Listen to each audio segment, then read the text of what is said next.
Hey, mamas. In this episode, I introduce you to Christie Thomas.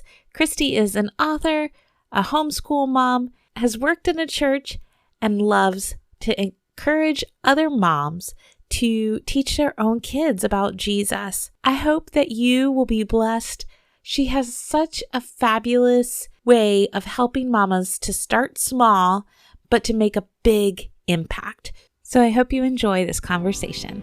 Hey mamas, this is Playfully Faithful Parenting, and I'm your host, Joy Wendling. I'm a seminary grad and children's and family minister turned stay-at-home mom to my 5 girls. Spiritual parenting is my calling, and it's my passion to help other mamas disciple their kids using the power of play and their own authentic daily walk with Christ. If you're a mama who wants to introduce your kids to Jesus and watch as the Holy Spirit transforms their lives, this is the place for you. I'm so glad you're here. So let's dive in and see how we can partner with God today. Hello, and thank you, Christie, for joining us today. Would you like to introduce yourself and share with us a little bit about your background? Sure, I'd love to. Well, I'm Christie. I live in Western Canada, and I was the children's ministry director at my church for over 12 years. Or almost 12 years. I took some time off in the middle to have some babies.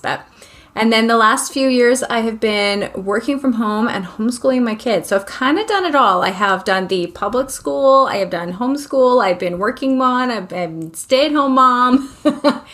I like a variety in my life, apparently. Yes.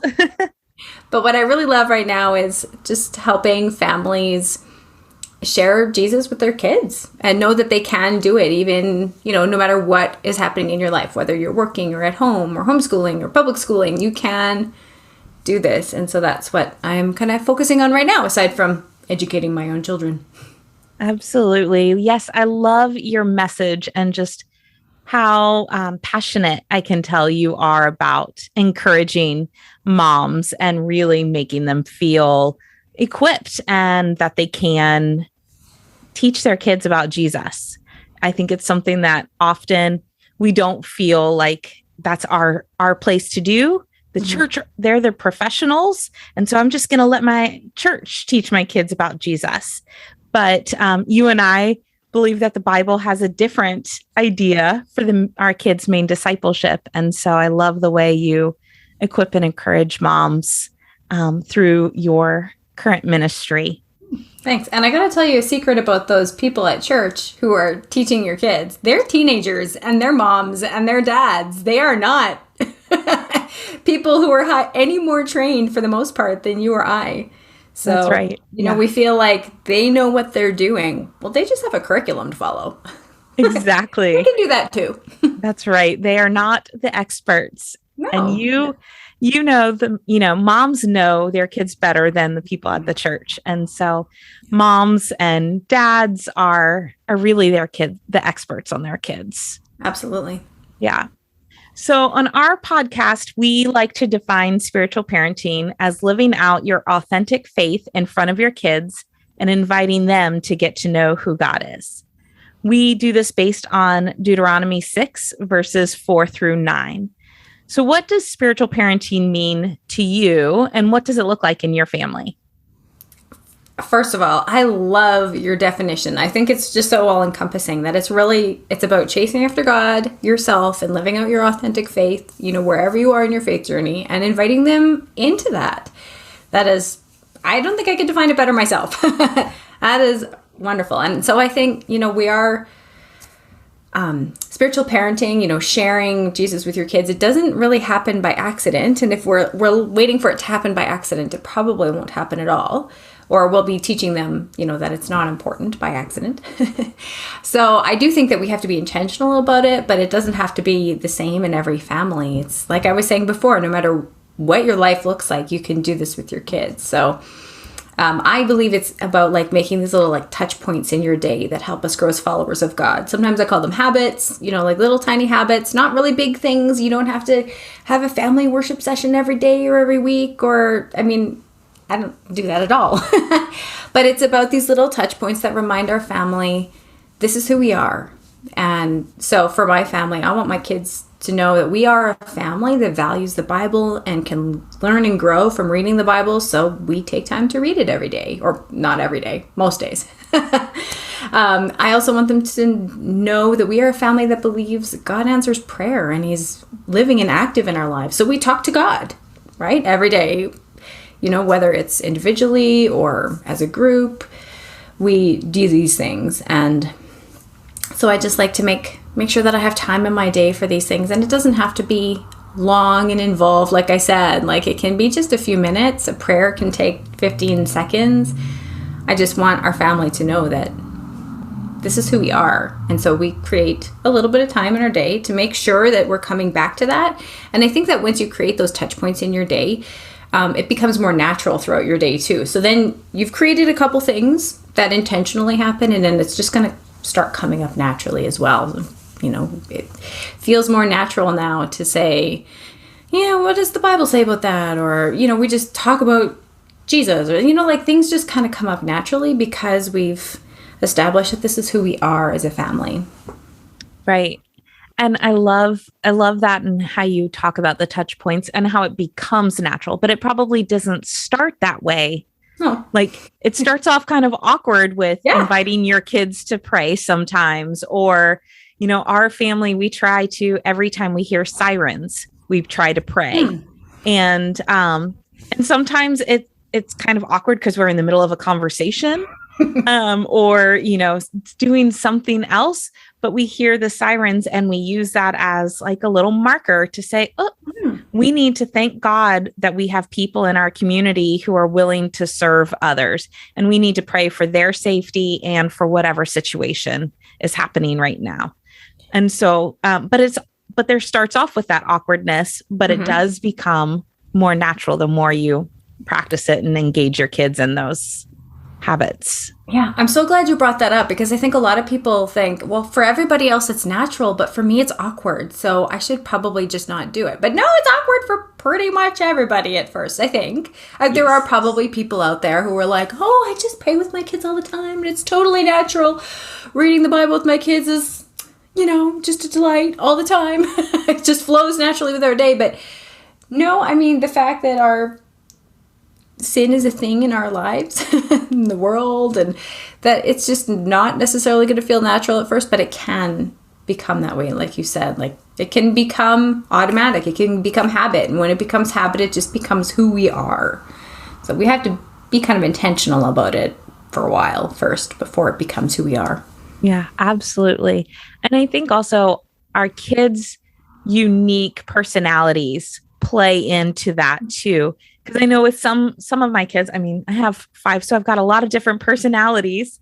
Some of them, it's a lot more natural for them to pray and to have those different conversations, where with other ones, they're a little bit more hesitant to pray out loud or to go straight to God when they have, a scrape on their knee or whatever. But for some, it's just like, that faith is just one of their, spiritual gifts, and it just comes out really easily for them. And I think as we explore faith with our kids, we have to learn our kids' personalities and their styles of worship and what's going to help them to connect with God. So there is going to be that awkwardness coming from them and from us. And, it's a big growing experience. Embrace the awkward. That's how we grow, right? Like you said, it's a growing experience. That's okay. If we didn't ever have to try something new that felt a little weird, we'd never get better at anything. We'd never grow.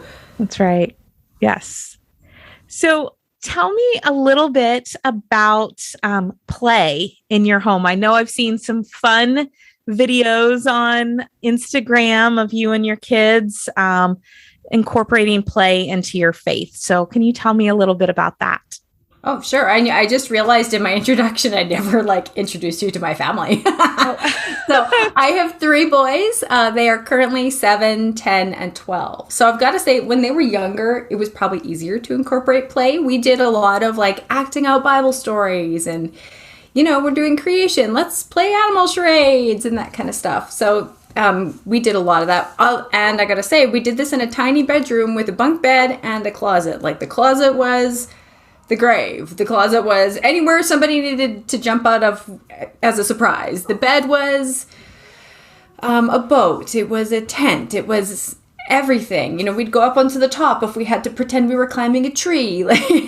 So a bunk bed and a closet were all the props that we had. And we would, acting out Bible stories is one of the most fun things that I can do with kids. And I know some people are like, I don't like acting. Well, I also encourage families to just grab some stuffed animals then and pretend the animals are doing it, right?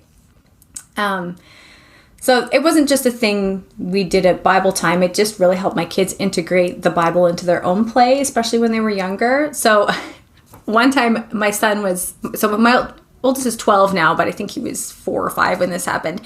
He came running in the house and he's like, Mom, Dad, come see the altar I made. We were like, what? Okay.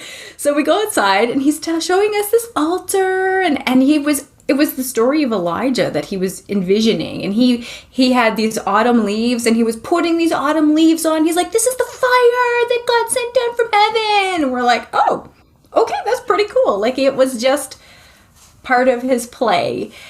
So, you know, now that my kids are a little older, we do still play, not every day and every time, but I think one of the videos maybe you're talking about is that we were reading Psalm 139 verse 5, which says, you hem me in behind and before, and you've laid your hand upon me. So I had them all roll up in blankets and they were just like rolling around on the floor. And then I put my hand upon them and it was like, this is like what God does to us. You're like rolled up in a blanket, all comfy and cozy. And that's like how he is on us. And then he puts his hand of blessing on us. Or sometimes, you know, we'll play hide and seek when we've read the parable of the lost sheep. I mean, even my 12-year-old likes hide and seek still. Teenagers like hide and seek, I think. Yes. Oh, yeah. You know, or make swords and shields and pretend it's the armor of God. So we don't play all the time, but there are ways to play the Bible. And I think that our kids like to play. I think we underestimate the need for play in older kids too. Like my kid he's 12 and a half and he still loves it when we do it. He gets into it. Maybe some kids who are 12 are like, I'm just too cool for that. But secretly they really want it. Yeah, exactly. I think so. I remember playing with Barbies when I was like 12 or 13 with my friend and we're like, don't tell anybody we did this. Yeah. Right? If it's all in the family, you know, it's okay. Maybe if you had like a 12-year-old and a 16-year-old and an 18-year-old, maybe your play would look different, but it's different when they have younger siblings, I think. Absolutely.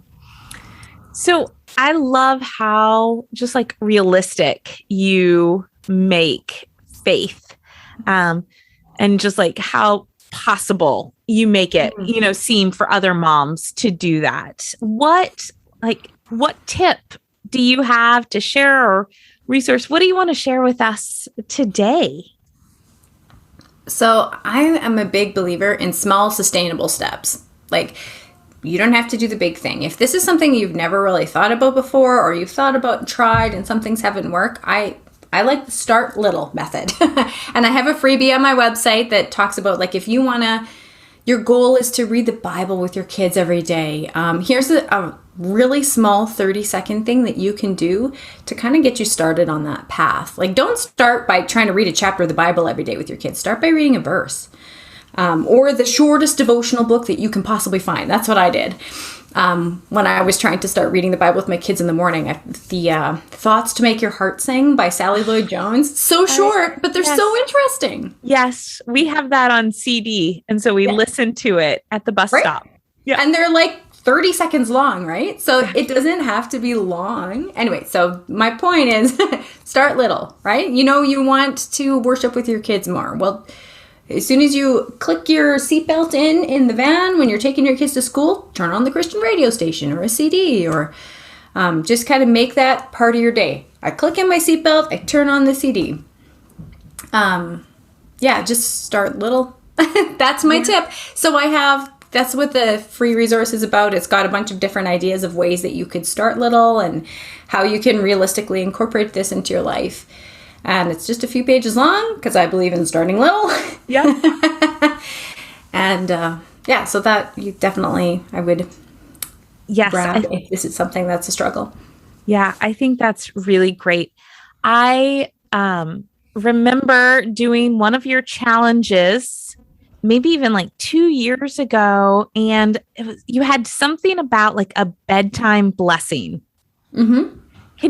I just love that little habit. Would you share something about that with us? Sure. That is like, I think my favorite little habit because I've been teaching it for so long. I got the idea even, from a book somewhere before even I had kids. And it's just this idea that you post a Bible verse on your child's wall so that you don't forget about it. You can even just write it on a sticky note. And then when you've tucked your child into bed, you put your hand on their head and you say something like, may the Lord bless you and keep you, may make his face shine upon you and be gracious to you, may turn his face toward you and give you peace. Or you can say one of the many other blessing-based verses in the Bible, something that you can pray over it and decide which one you want for your kid, or you can have multiple posters on your wall and your kid can decide which one they want you to pray over them.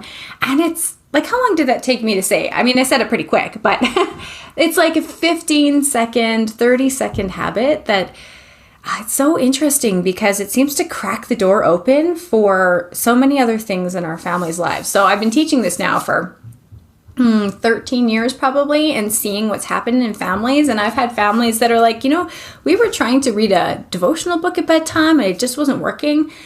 So instead we started doing this little blessing habit. And then we realized that, now we're doing the blessing. Now we can start doing the devotional. And when she had emailed me, she's like, suddenly we were able to do this every night. We're on our second book already. It's like, it just, if you've got a closed door in your family toward faith, praying that blessing just kind of cracks the door open. And then other things can kind of seep in. You can start reading the Bible with your kids at night or in the morning. That's what I heard another family that had, this was years ago already. They said their kids started sleeping better at night when they started praying the blessing over their kids. And they were waking up happier. So they were able to do devotions in the morning with their kids for the first time ever. And that just became something that they did all the time, because they started with this little blessing. And so it has an outsized impact. You would think that it's just this tiny little thing that doesn't really have an impact on your kids. But for some reason, it's just one of those habits that once you start, it just cracks that door open, and other things, God can use it in amazing ways. Wow. Yeah. Those are some really cool ways that it has grown. Mm-hmm. That's amazing. So I've been trying to, I've been trying to I say it's a prayer right now and not a verse consistently, but I'm trying to still decide on which kind of verse do I want for each of my girls, because I want them each to have something unique. And I'm an Enneagram 1, so I'm a perfectionist. And so I'm I need the right verse and I can't start until it's all right. But I love how you're just no, just stick it a sticky note on the wall, just start. And so I need to remind myself, I had started with one, but then I added kids. I'm I need new verses. And, so I need to just remember, just pick a verse and do it and just put it up there. So, I think that's just such a really encouraging, you've got so many great stories about just this tiny little habit. And I think that's really encouraging. And I hope that the listeners will hear that and just be inspired and encouraged to try it with their own kids, and not follow my lead of trying to find the exact perfect life verse that is going to define their whole world and, their ministry to come in many years. No, we just need to, pick a verse, put it up there, and just bless our kids. With just it. Start little. Yep. Yeah. Yes. So thank you. That's such a good reminder. Yes, especially for me, perfectionist. Yeah. I'm probably no, I need to go and get a poster made and it has to be beautiful print, put it up on the wall. No, just stick a sticky note up there, Joy. Okay. We're going to do this. That's right. Awesome. Good. Go. Yes. Okay. So I believe that moms need play just as much as their kids do. If these, 12 and a half year old boys secretly long for play, so do us mamas. Like we need play, and our play might look different from kids' play and what they, enjoy, but we still need those moments of refreshment and play. So how do you like to play, Christie? Well, one of the ways I like to play with my kids is by telling potty jokes. I love me a good poop joke. I'm sorry. God gave me 3 points for a reason. I know. One time we were laying out these oranges, I think, in the backyard to try and figure out the distance between the planets. And we laid down the planet Uranus, and the dog came and ate Uranus. And we just are still laughing about that 2 years later. Anyway, I find that stuff just as hilarious as my kids do. But for myself, I like to garden. I like to be outside watching things grow. I love to explore outside. When we go to the forest, I love to, look at the trees and wander around in the forest, finding new places. That's really refreshing for me as well. I keep hearing a lot of gardening from mamas. So that's seems to be a really great way that God chooses to connect with moms. So I love that. Well, do you have anything else that you would like to share, or an offer that you would like to share with our listeners? Well, if you have preschoolers and would like to play the Bible, like I was saying, we were acting things out and stuff. I actually have a full resource for that you can. It's a book. It's called Wise for Salvation. I wrote it several years ago. I started writing it when my oldest was 3 years old. And the cool thing is last week I gave it to him because he's 12 now, and we're teaching a preschool class at church. And I said, go through this and find some activities that we can do in Sunday school. And so I was like, this is a cool full circle moment. Anyway, so it goes through 86 different Bible stories, and you stay on a single Bible story for a whole week for 5 days. And there's little activities now, and they're not you don't have to prep any of these. These are let's talk about God made light. Let's go flick the light switch on and off. Or cover our eyes, right? They're just very simple play. You could do a few of them at a time if your kids are older. It's called Wise for Salvation. It's got 2 owls on the cover, and it's a play-based Bible study for kids.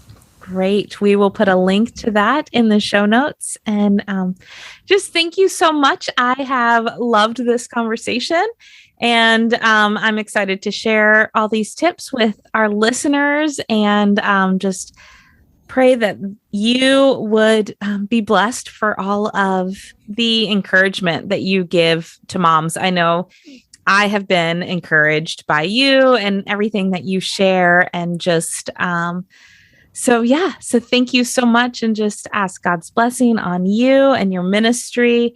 And we hope you will come back again. You have so many great resources and some new ones coming out. So, I just hope our listeners will be encouraged to check out some of your other resources. And I will have links to your website and all of that in the show notes. And we just thank you for being here today. Oh, thanks so much for having me. This has been fun. I like talking about play and fart jokes. Sorry.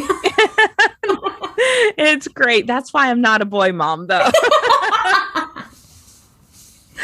All right. Well, thank you. Well, mamas, that's it for today. Thanks for joining me on Playfully Faithful Parenting. I'd love to keep the conversation going over on the socials. You can find me on Instagram, Facebook, and Twitter. If you felt encouraged or equipped by today's show, do me a favor and leave a review. I can't wait to hear your story. Till next week, keep playing and pointing those littles to Christ.